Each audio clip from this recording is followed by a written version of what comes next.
Reach Mercury Media. For all kinds of digital media production works, our professional team will create the best output. Consult with us today.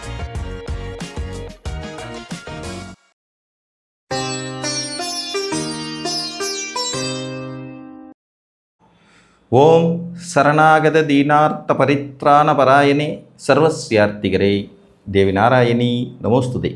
வணக்கம் நேயர்களே, இது மகாலட்சுமி ஜோதிடம் வழங்கும் காலச்சக்கரம். உங்கள் அன்பு ஜோதிடர் ஸ்ரீராம்ஜி பேசுகிறேன். அனைவரும் நலமுடன் இருக்கிறீர்களா?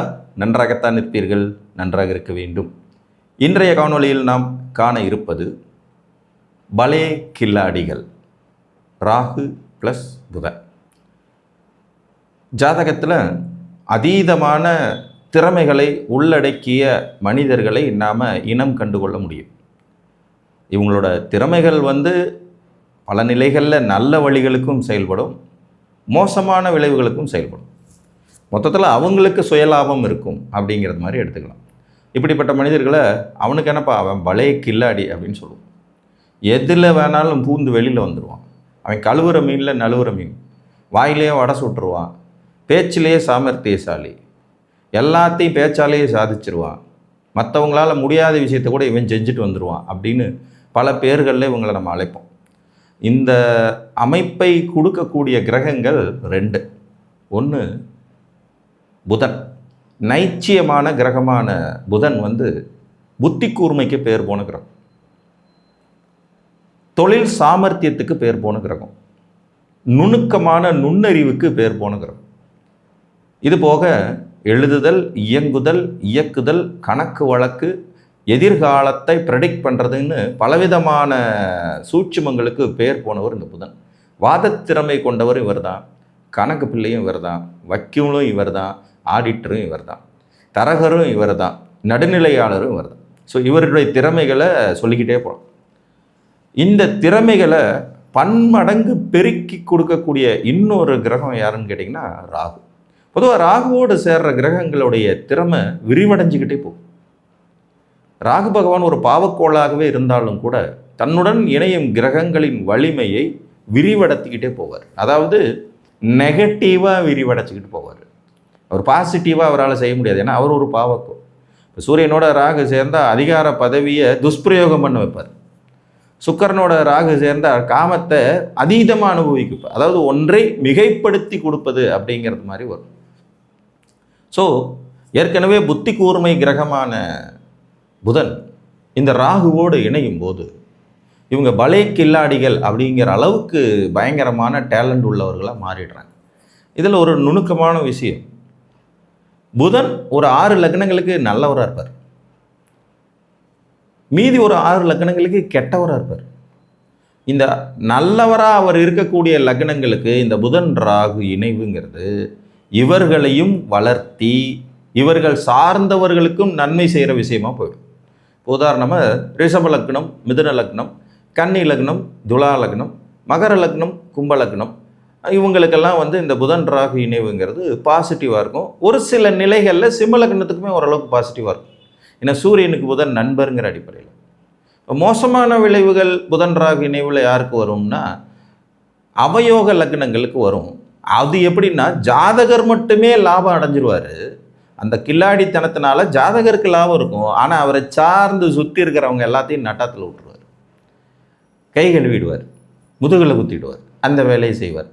ஸோ இது யார் யாருன்னு பார்த்தீங்கன்னா மேச லக்னம், கடக லக்னம், விருச்சிக லக்னம், தனுசு லக்னம் மற்றும் மீன லக்னம். இந்த 5 லக்னக்காரங்களுக்கு இதே புதன் ராகு இணைவு இருக்கும்போது இவர்கள் நம்பிக்கைக்குரிய மனிதர்கள் அல்ல அப்படிங்கிறது மாதிரி வந்தோம்.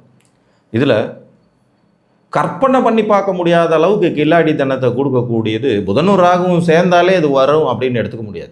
புதன் ராகு இணைஞ்ச நிலையில் இருந்த அவங்க எல்லாருமே பலே கில்லாடிகள் அப்படின்னு இல்லை. இவங்க இணையிற வீடு ரொம்ப முக்கியம். ஃபஸ்ட்டு உங்கள் லக்னத்தில் இணைஞ்சிருந்தா கண்டிப்பாக நீங்கள் ஒரு கில்லாடி தான். இந்த கில்லாடித்தனத்தை, புத்திசாலித்தனத்தை, புத்தி கூர்மையை, சாமர்த்தியத்தை நீங்கள் நல்ல விதத்துக்கு பயன்படுத்த போகிறீங்களா, இல்லை உங்கள் சுய லாபத்துக்கு மட்டுமே பயன்படுத்த போகிறீங்களாங்கிறது அவங்க எங்கே சேர்றாங்கங்கிறத பொறுத்து. இதற்கடுத்து இவர்களுடைய இணைவு மிதுனத்திலேயோ கன்னியிலையோ இருந்தால் பர்ஃபெக்டாக வேலை செய்யும். மிதுனத்தில் புதனும் ராகுவும் இணையும் போது அது வந்து புதனுடைய ஆட்சி வீடாகி பவர்ஃபுல்லாக வேலை செய்யும் தன்மை உடையதாக இருக்கும். அதே மாதிரி கன்னியில் புதனும் ராகுவும் இணைந்த நிலையிலையும் இங்கே புதனுடைய உச்ச வீடாகி இங்கேயும் அதிபயங்கரமாக பவர்ஃபுல்லான கில்லாடித்தனத்தை கொடுக்கும். நெளிவு சுழிவு அறிந்தவர்களாக இருப்பாங்க. இந்த அமைப்பு உள்ளவர்கள் எந்த காரியத்தை எப்படி சாதிக்கணுங்கிறதுல ரொம்ப டேலண்டடாக இருப்பாங்க. ஆன்லைன் மோசடிகளில் ஜித்தர்களாக இருப்பாங்க. எங்கே பூந்து எப்படி வெளியே வரணுங்கிறது தெரிந்தவர்களாக இருப்பாங்க. எல்லா இடத்துலையும் தனக்கு ஆதரவாளர்களை வச்சுக்கிட்டு இருப்பாங்க. யாரையும் நேரடியாக பகைத்து கொள்ளவே மாட்டாங்க. ஒரு மாதிரி திட்டம் போட்டு காய் நகர்த்தி அதில் வெற்றி பெறும் தன்மை உடையவர்களாக இருப்பாங்க. இவங்களுடைய மூளை பலம் ரொம்ப ரொம்ப பவர்ஃபுல்லாக இருக்கும். அதீதமான மூளை பலம் கொண்டவர்களாக இவங்க இருப்பாங்க. இந்த புதன் ராகு இணைந்த நிலையில் இருக்கிறது இந்த மாதிரி விதி. லக்னத்தில் புதனும் ராகு இணைஞ்சால் எல்லா லக்னத்துக்கும் அது வந்துடும். அடுத்தது வந்து மிதுனத்திலேயோ கன்னிலேயோ புதனும் ராகு இணைஞ்சிருந்தாலும் இந்த பழைய கில்லாடித்தனம் வந்துடும். இது போக நுணுக்கமாக ராகு பகவான் புதனுடைய நட்சத்திரங்களான ஆயில்யம், கேட்டை, ரேவதியில் உட்கார்ந்துருந்தாலும், அதாவது கடக ராசியில் ராகு அமர்ந்து அது ஆயில்ய நட்சத்திரத்தில் இருந்தாலும், விருச்சிக ராசியில் ராகு அமர்ந்து அது கேட்டை நட்சத்திரத்தில் இருந்தாலும், மீன ராசியில் ராகு அமர்ந்து அது ரேவதி நட்சத்திரத்தில் இருந்தாலும் இவங்ககிட்டையும் கில்லாடித்தனம் இருக்கும். இவர்களும் புத்தி சாதுர்த்தியத்தை பயன்படுத்தும் தன்மை கொண்டவர்களாக இருப்பாங்க. அதே மாதிரி புதன் வந்து ராகுவனுடைய நட்சத்திரங்களான திருவாதிரை, சுவாதி, சதயத்தில் போய் உட்கார்ந்தார்னாலும் இவங்களும் கில்லாடித்தனம் கொண்டவங்களாக இருப்பாங்க. மிதுனத்தில் புதன் அமர்ந்து ஆட்சி பெற்ற நிலையில் ராகுவுடைய நட்சத்திரமான திருவாதிரையில் அவர் உட்கார்ந்துட்டு இருந்தா அற்புதமான அறிவாற்றல் வெளிப்படும், சாமர்த்தியம் வெளிப்படும், கில்லாடித்தனம் வெளிப்படும். அது உங்கள் லக்னத்துக்கு ஏற்ப அந்த கில்லாடித்தனத்தினால நீங்கள் உங்களையும் உங்களை சார்ந்தவர்களையும் வெற்றி அடைய வைக்கிறீங்களா, இல்லை நீங்கள் மட்டும் சுயலாபத்தோடு ஜெயிச்சுக்க போகிறீங்களாங்கிறது லக்னத்துக்கு லக்னம் மாறுபடும். அதே மாதிரி சுவாதி நட்சத்திரத்தில் துலாத்தில் புதன் உட்கார்ந்தார்னாலும், இங்கே ராகு இணைஞ்சிருந்தாலும் இல்லைன்னாலும் இங்கேயும் அந்த புத்திசாலித்தனம், நுணுக்கமான, சாதுர்த்தியமான, சாமர்த்தியமான இன்றைய நவீன காலத்தை தன்னுடைய கட்டுப்பாட்டுக்குள்ளே கொண்டுட்டு வரக்கூடிய திறமை மிகுந்த மனிதர்களை உருவாக்கும். அதே மாதிரி உங்களுக்கு கும்பத்தில் போய் சதய நட்சத்திரத்தில் புதன் உட்கார்ந்தார்னாலும் இந்த விதி அப்படியே பொருந்தும். தன் சுய லாபத்தை வெளிப்படுத்தும் தன்மை உடையவர்களாக இவங்க இருப்பாங்க. மிதுனத்தில் புதன் ராகுவோட நட்சத்திரத்தில் உட்காரும்போது தொடர்புகளை தனது ஆதாயத்திற்காக மிக சிறப்பாக பயன்படுத்தி கொள்வார்கள். தொடர்புகளை தனது ஆதாயத்துக்காக எழுதுதல், இயங்குதல், இயக்குதல், தொடர்புகள், கதை, கவிதை, கட்டுரை, இந்த மாதிரியான விஷயங்கள் வரும். அதுவே துலாத்தில் உட்கார்ந்துட்டு இருக்கும்போது சமுதாயத்தை தனக்கு ஆதாயத்துக்கு, சமுதாயத்துக்கு பிரயோஜனப்படுற மாதிரி ஏதாவது ஒரு விஷயத்தை கில்லாடித்தனமாக செஞ்சு அதை வந்து மிகப்பெரிய ஆதாயமாக தனக்கு பயன்படுத்தி வாழ்க்கையில் வெற்றி அடையும் மனிதர்களாக இருப்பாங்க. கும்பத்தில் உட்காரும்போது சுயலாபம் சற்று மிகுதியாக இருக்கும். தன்னுடைய காரியத்திலேயே கண்ணாக இருக்கிறவங்களா இருப்பாங்க. தனக்கு என்ன லாபம், தனக்கு என்ன வரும், இதை டீலில் முடிச்சு கொடுத்தா எனக்கு என்ன லாபம், நீ என்னமோ ஆகு, நீ என்னமோ ஆகுங்கிற மாதிரியான மனோநிலையை கொடுக்கும்.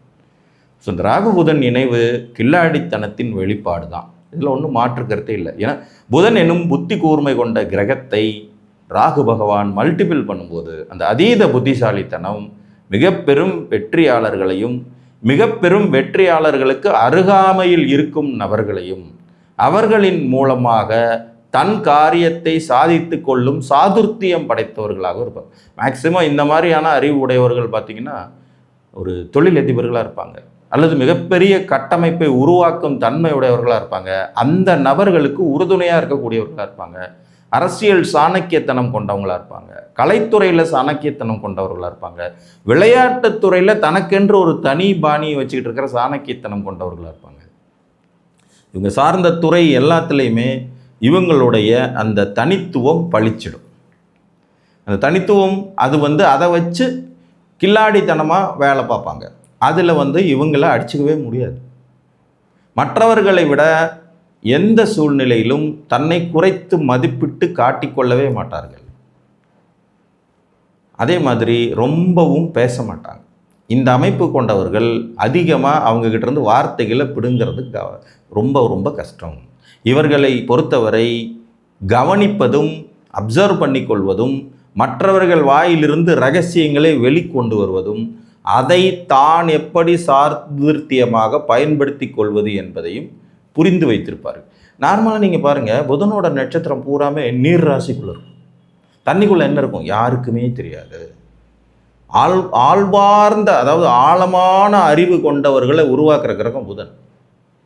அப்படி ஆயில்யம், கேட்டை, ரேவதிங்கிற அந்த 3 புதனுடைய நட்சத்திரங்களுமே தண்ணிக்குள்ளே கொண்டு ஒழிச்சு வச்சிடுறாங்க. அறிவு என்பது ஆபத்தானது, அதை சரியாகத்தான் பயன்படுத்த வேண்டும். இந்த மூளைங்கிறதே அந்த நீர் பதத்தில் இருக்கக்கூடிய ஒன்று தான். அப்போ அது ஆட்டோமேட்டிக்காக சரியாக மறைந்திருந்து சரியான சாமர்த்தியத்தை வெளிப்படுத்த வேண்டும். இந்த அமைப்பை இந்த புதன் ராகுனுடைய இணைவு வெளிக்கொண்டு வருது. சூரியனும் புதனும் இணையும் போது ஒருத்தர் நிபுணத்துவம் பெறுறார். ஆனால் புதனும் ராகுவும் இணையும் போது ஒருவர் கிரிமினலாக இருந்தாலோ அவர் அதில் தனித்துவம் அடைகிறார், கில்லாடிகள் ஆகிறாங்க, வலைய கில்லாடிகள்ங்கிற நிலைப்பை பெறுகிறார்கள். இந்த அமைப்பு இருக்கிறவங்க சற்று எச்சரிக்கையுடன் அணுகக்கூடிய நபர்கள்தான். பட் உங்களுக்கு இந்த அமைப்பு இருந்தால் இதை கொண்டு நீங்கள் எப்படி மற்றவர்களுக்கு உதவப் போகிறீர்கள் என்பதை புரிந்து அறிந்து கொள்ளுங்கள் என்று கூறி மீண்டும் ஒரு காணொளியில் உங்களை சந்திக்கும் வரை உங்களிடமிருந்து அன்புடன் விடைபெற்றுக் கொள்வது உங்கள் அன்பு ஜோதிடர் ஸ்ரீராம்ஜி. நன்றி, வணக்கம்.